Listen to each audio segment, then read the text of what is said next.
नमस्कार मित्रांनो, तर पुन्हा कर्तव्य आहे या मालिकेच्या पुढच्या भागात आपल्याला पाहायला भेटणार आहे की वसूला लकीने घराबाहेर काढलेलं असतं। वसू काहीच आसरा नाही आहे म्हणून ती रस्त्याने चालत असते। इकडे चिनू मनूने आकाशला सगळं जयशीचं सत्य सांगितलेलं असतं।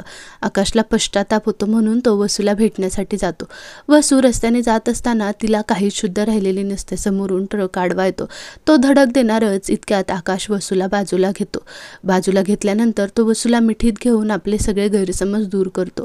तो वसूल आपण आत्ताच आपल्या घरी जातोय असं म्हणून तो तिला हाताला धरून घरी घेऊन येतो।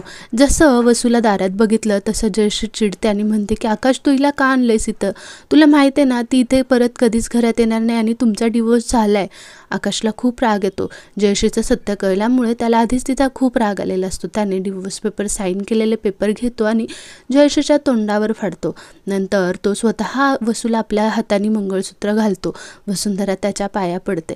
तो आकाश वसूला जवळ घेऊन सांगतो की वसुंधरा, आपलं नातं कधीच तुटलं नाही आणि तुटणारही नाही आहे। मी तुमच्यासाठी तुमच्या बाजूने कायम उभा आहे। काय झालं मला हे सगळं कळालंय। तेव्हा वसू आपली वसू आकाशने आधार दिल्यामुळे ती खूप खुश होते।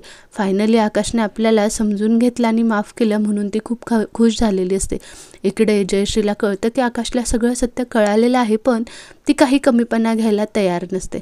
हे आपल्याला पुढच्या काही भागांमध्ये पाहायला भेटणार आहे। तोपर्यंत तुम्हाला हा व्हिडिओ आवडला असेल तर आपल्या चॅनलला लाईक करायला, शेअर करायला आणि सबस्क्राईब करायला विसरू नका। थँक्यू।